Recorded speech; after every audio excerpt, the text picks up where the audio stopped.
A garage where a member of Glasgow's Lyons family was notoriously murdered has been targeted in a firebomb attack as the bitter gang war shows no sign of slowing down. Emergency crews raced to Lambhill Motors on Balmore Road in the early hours of Tuesday morning after receiving reports of 2 cars and a van on fire. The garage, previously owned by crime clan boss David Lyons, was the scene of a triple shooting in December 2006. Michael Lyons, 21, died in that attack, and 2 other men, including Stephen Lyons, were seriously injured. The firebomb attack at the garage is just the latest incident in the ongoing gangland turf war raging across Scotland for over a year now, and comes just days after Kingpin Stephen Lyons was arrested in Bali.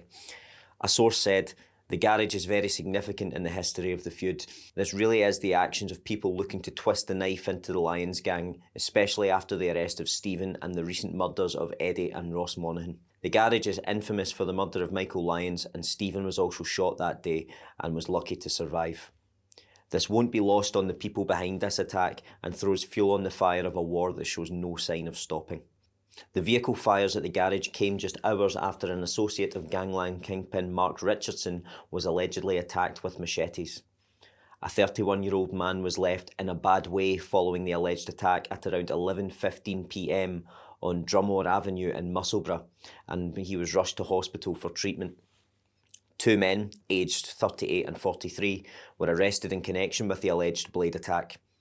And on Monday, we told how the Daniel family were targeted in a new wave of late-night firebomb attacks. Cops and emergency services were called to 2 separate car fires in Glasgow at addresses believed to be linked to the crime family. Another source said, "The Lyons mob are trying to hit back, but they are only hitting soft targets to try and frighten people. They don't have any real muscle. The Daniel crew knows where to hit their enemies where it hurts."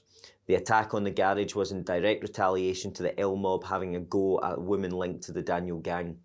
That's the second time one of the Daniel women has had her vehicle burnt out. She's been threatening to flee her home, but has been told it would make them look weak. The D mob are showing them they know all their families' addresses and businesses. They can hit soft targets too, although they haven't been doing that. The MOT station will go completely if this continues. It's on borrowed time. The D-mob hit cars in Maryhill last night as well. It's all linked. The turf war was started on March 6 last year when Logan Carlin, 25, set fire to a beauty salon run by Richardson's partner, Stephanie Dignan.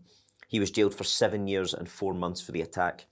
It was the first in a wave of attacks linked to a bitter revenge plot ordered by then Dubai-based Ross Miami McGill over claims Richardson's stooges had used fake cash to rip him off in a cocaine deal. The chaos spread from the capital to Glasgow, where members of the Daniel family were targeted, including a pensioner and a 12-year-old. The escalating war blew up in Spain in May last year when Lyons gang hoods Eddie Lyons Jr., 46, and Ross Monaghan, 43, were shot dead in a Fuengirola bar. Michael Riley, 44, of Liverpool, was extradited from the UK to Spain last October to face trial for the assassinations. It comes as Lyons mob boss Stephen Lyons, 45, is in custody after his arrest in Bali. The mob boss was paraded by cops in an orange jumpsuit at a press conference wearing a black mask last week following his capture. Lyons' wife Amanda was also arrested in Dubai in a coordinated swoop as 13 alleged members of his gang were nicked in Scotland and Spain. The swoops were linked to an alleged plot to swamp Scotland with hundreds of kilos of cocaine. The gang war violence prompted cops to launch Operation Portalage in a bid to tackle the escalating tensions. So far, they have made 63 arrests in connections with the war, as well as having seized drugs worth £80 million over the last 12 months. A Police Scotland spokesperson said, "We were made aware of 2 cars and a van on fire at a garage on Balmore Road in Glasgow around 1:30 a.m. on Tuesday, April 7th, 2026. The fires were extinguished by the Scottish Fire and Rescue Service and no one was injured. The fires are being treated as willful and inquiries are ongoing."